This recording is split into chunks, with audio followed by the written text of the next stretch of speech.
Hello everyone. तो कैसे हैं आप सभी। जैसे कि आप लोगों को पता है कि एचटेट का इन्फॉर्मेशन बुलेटिन आ चुका है। यहाँ पे कुछ चीज़ें जो आपको याद रखनी है। अगर आप एक पेपर देते हैं तो आपकी 500 फीस है if you are SC and PH candidate of Haryana domicile, 900 for 2 level and 1200 for 3 level. Similarly अगर आप जनरल हैं, आपके पास कोई भी रिजर्व कैटेगरी नहीं है, तो आपकी फ़ीस है 1000, 1800 and 2400 if you are eligible for all three. फिर आपको जो चीज़ याद रखनी है कि ऑनलाइन एप्लीकेशन आज से स्टार्ट हो गई है, बट हैव सम पेशेंस।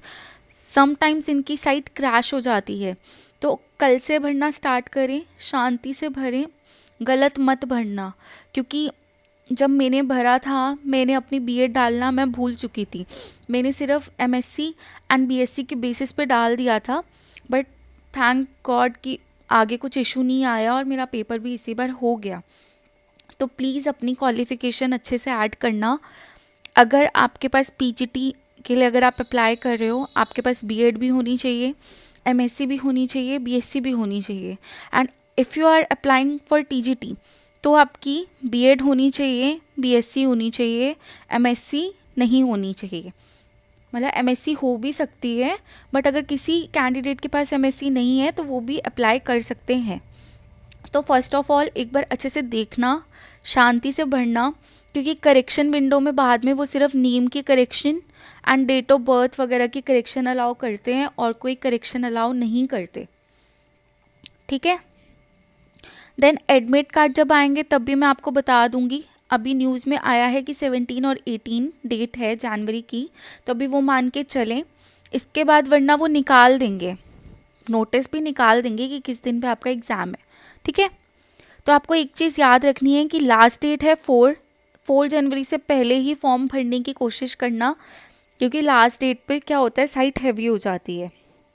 जो ज़रूरी चीज़ें आपको याद रखनी है, these all are the information about HTET.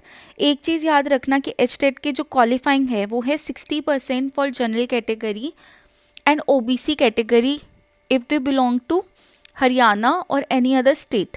But अगर कोई और स्टेट का बच्चा एससी, ओबीसी या एनी रिजर्व कैटेगरी से बिलोंग करता है तो उसको हरियाणा में एलिजिबिलिटी जनरल की इक्वल ही लानी पड़ेगी। मतलब उसको भी 90 मार्क्स ही चाहिए एलिजिबल करने के लिए 150 में से। ठीक है। फिर आपको क्या याद रखना है, आप अच्छे से इसको पढ़ लेना। एप्लीकेबिलिटी ऑफ एचटेट क्या क्या है। एलिजिबिलिटी एक बार अच्छे से पढ़ लेना कि हम कौन से में एलिजिबल हैं, कौन से में एलिजिबल नहीं है।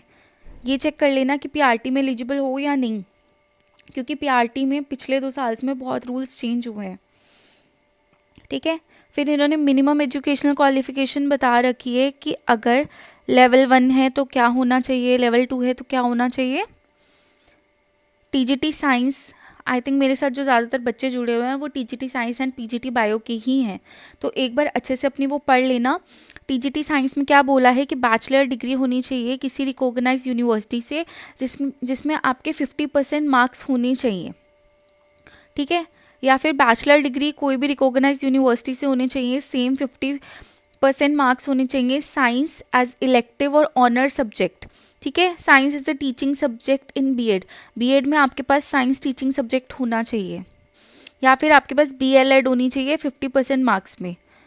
इन केस बीएससी ऑनर्स होते हैं तो 3 सब्जेक्ट का कॉम्बिनेशन होना चाहिए। जो बच्चे फिजिक्स केमिस्ट्री है मान लो, और उन बच्चों ने मैथमेटिक्स नहीं पढ़ा, तो दे आर नॉट एलिजिबल। 3 का कॉम्बिनेशन होना चाहिए। बीएससी जनरल वाले इसमें अप्लाई कर सकते हैं, बट जो बच्चे BSc chemistry honours, BSc maths honours और अगर 3 का कॉम्बिनेशन नहीं है, so they are not appliable in TGT science, मतलब अप्लाई नहीं कर सकते टीजीटी साइंस में। तो क्वालिफिकेशन अच्छे से पढ़ लेना, क्योंकि टीजीटी साइंस में हर साल प्रॉब्लम आती है।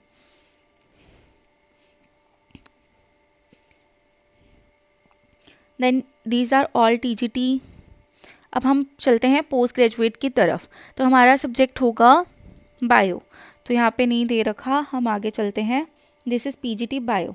तो जो बच्चा जिनके पास MSc zoology, botany, bioscience, biochemistry, genetics, microbiology या कोई भी डिसिप्लिन है इनमें से, फिर आपके पास मैट्रिक होनी चाहिए, मतलब सीनियर सेकेंडरी एजुकेशन में आपके पास हिंदी, संस्कृत या सीनियर सेकेंडरी या पोस्ट ग्रेजुएशन होनी चाहिए, Hindi as one of the subject, और कंसिस्टेंट गुड एकेडमिक रिकॉर्ड।